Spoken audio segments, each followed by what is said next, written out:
my name. Oh, back to you.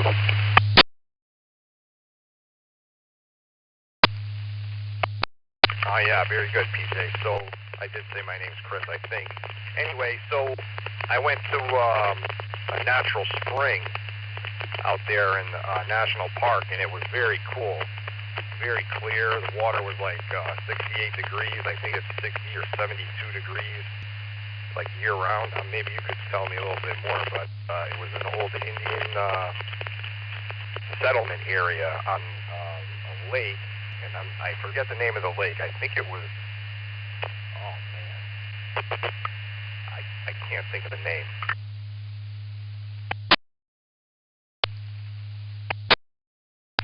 I'm not familiar with that one.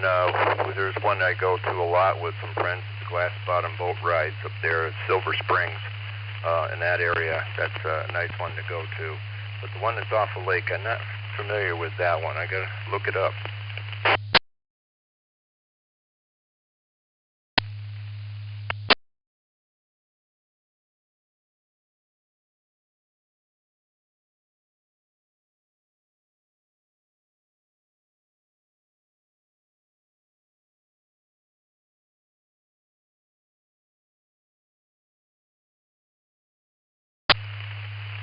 You still there? Back to you. I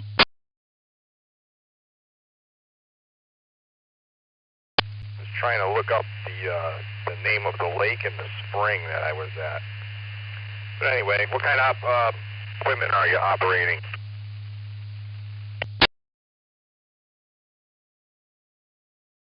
I just got a dual band Anytone mobile radio that I set up in the house with a short antenna up off the back of the carport.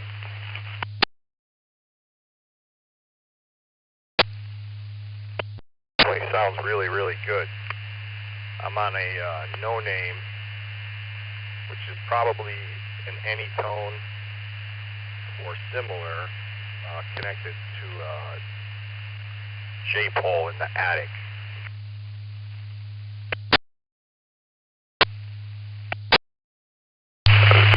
Coming through really strong. So he's really making a connection up there. I've got it.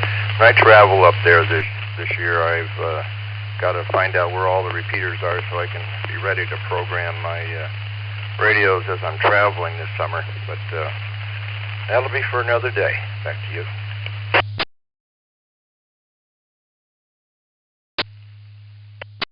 So I take it you drive up. It's more convenient.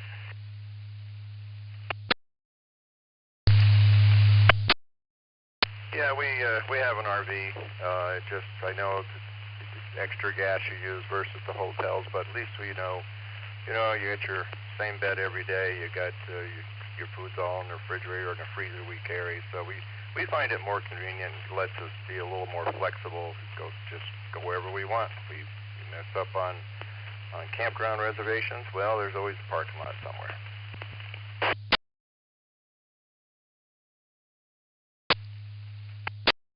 I agree 100%. I am all for it. I have a Class C RV that I usually park in the Adirondacks. But I definitely like traveling with a trailer or an RV because of all the conveniences you just said. The bathroom is clean and my sheets are clean, and I don't feel bad walking around barefoot in my camper, whereas I need slippers, and I don't even touch the clicker for the television without putting it into a plastic bag.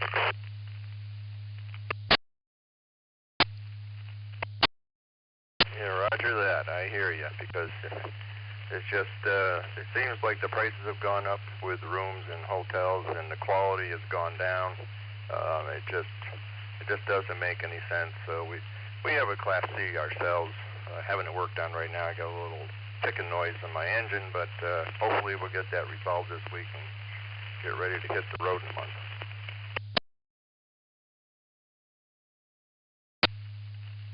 Yeah, that's great. That's the way to go. Even I have a big truck with a camper top on the back of it. Just the regular fiberglass topper on the bed of the truck. I have a futon back there. That's kind of my hunting and fishing overnight quarters. I just want to make a quick, fast run somewhere and back. But, yeah, you can't beat staying in a Walmart parking lot or a campground.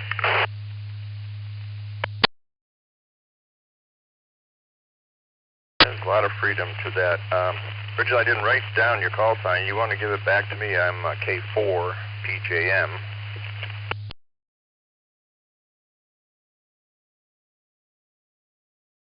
I'm KC1 PJQ.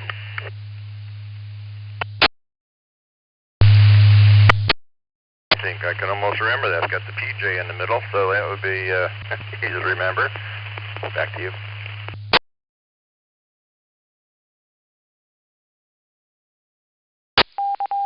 You find Florida to be after, now did you live in Connecticut and then move to Florida, or how did you end up in Florida and Connecticut? What's the connection?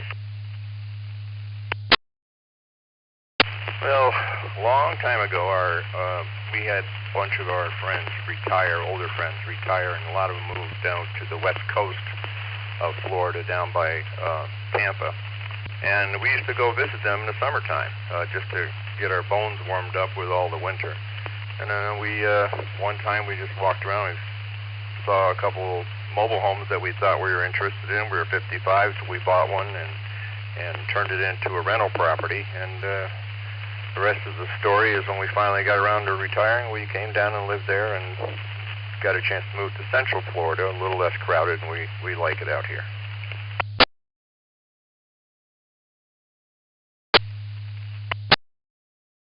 Thinking about making the move myself. How did you acclimate to the weather and everything?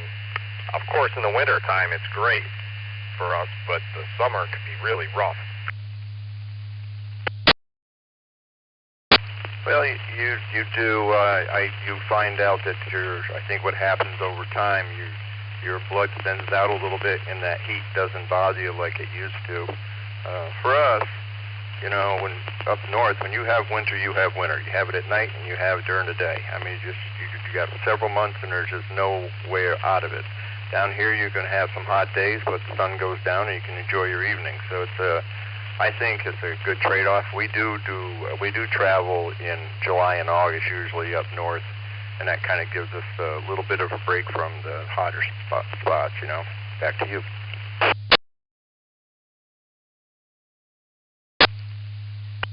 Yeah, Roger. So the area that I went to was Ocala National Forest, and it was a spring near Lake George.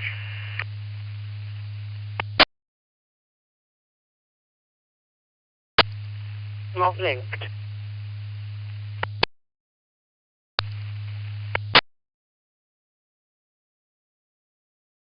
Which spring was that?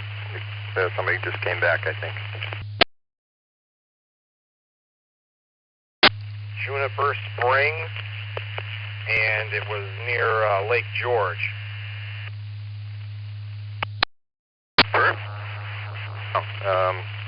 Definitely go. New place to go and new to check out when we have company, and nothing like it. I appreciate the information. Back to you.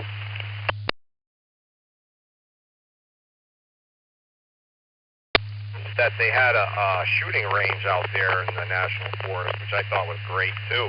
And you could just drive over there and with your car and set up your stuff, and there's nobody there. KC1 PJQ.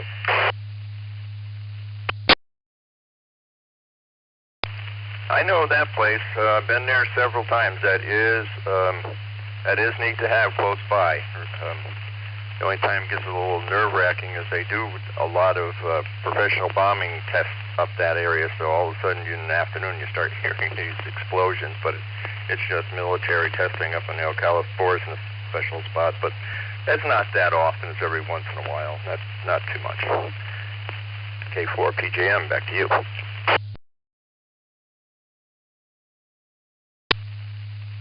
I like the Ocala National Forest. I thought it was pretty cool.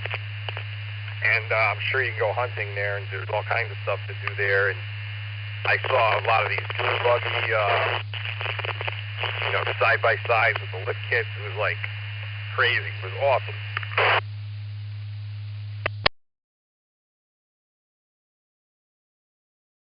Yeah, Yeah, it is nice up there. We presently don't have a motorcycle, but we're going to get another one again, I think, next year. But if you want to go riding, you want to be away from traffic. Going north of here is perfect. Out that area is a perfect place to ride. Lots of trees, shade, even in the summertime. So it's a nice place up there. You are correct. Back to you.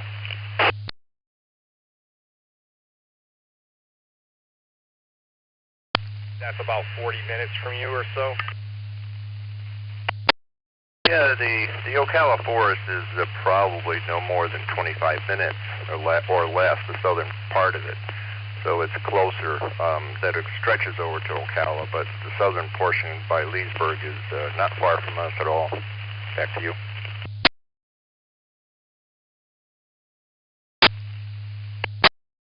Huge park as well, though, isn't it?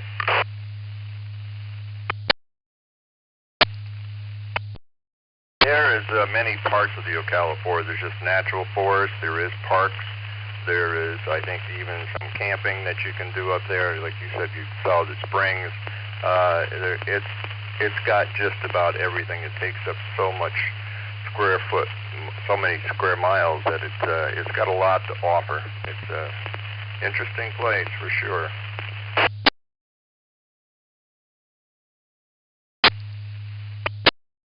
May have to come back down and do a recon with the real estate as soon as this little bubble pops with all these insane prices and the rates. You know, right now I don't think for me is the time to buy, but sooner or later everything's going to start coming down. We need a rate shift.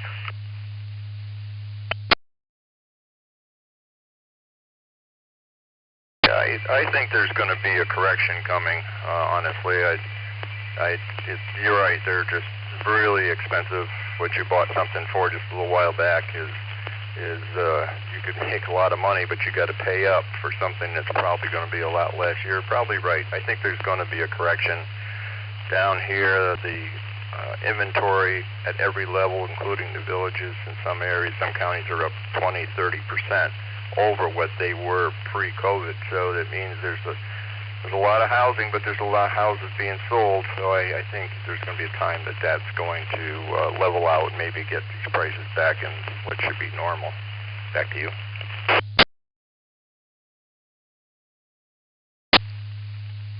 I'm hoping for anyway. But I see in the villages they have whole neighborhoods that are vacant.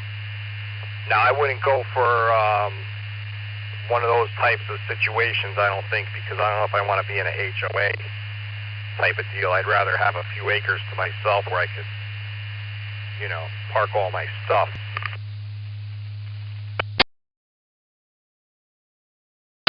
Yeah, roger that. I've been in several HOAs, and they were fine when I was working. It was very more convenient. I'm in one right now. But to do it again, or maybe if it ever comes up, having my own piece of land, maybe an acre or so, and be able to put up that tower or whatever you needed to do. It's always an option, but we're settled in right now. But you're right, HOAs sometimes can be convenient, and sometimes they could be a lot of aggravation. Back to you.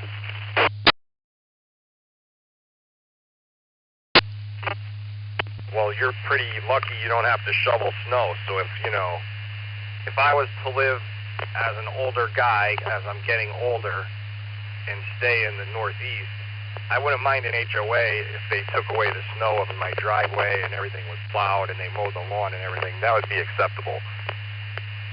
But right now, the way things look, I have way too much stuff to start getting involved with that. AC1 PJQ, back to you.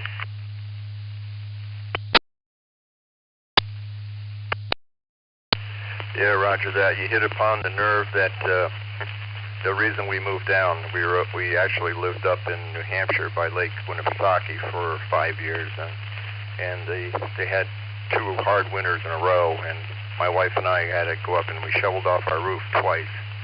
And her words to me is, "Do we have to live up here?" And I said, "You forgot we own a home in Florida?" She goes, "Okay." Well, 3 weeks later we were down here, so we ended that. Back to you, K4 PJM.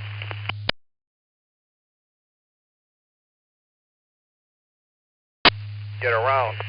did you travel for work, or did you just decide to go explore the country and live in different spots?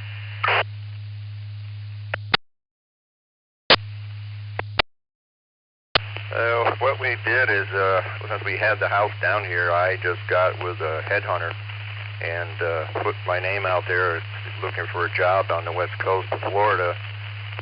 Came back with a hit within a week, flew down for an interview, and 3 weeks later we were on the road.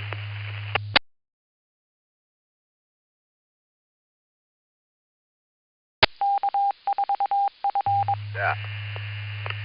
Well, I want to thank you for the QSO.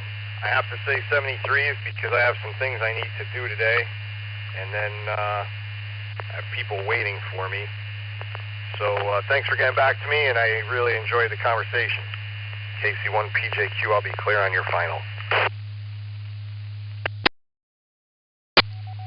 It was very good chatting with you. Brought back some memories of old Connecticut. I really enjoyed it. And probably if you're down this way, just look me up. I'm usually floating right here on this repeater if I'm down here. So K4 PJM 73 is my friend. See you again.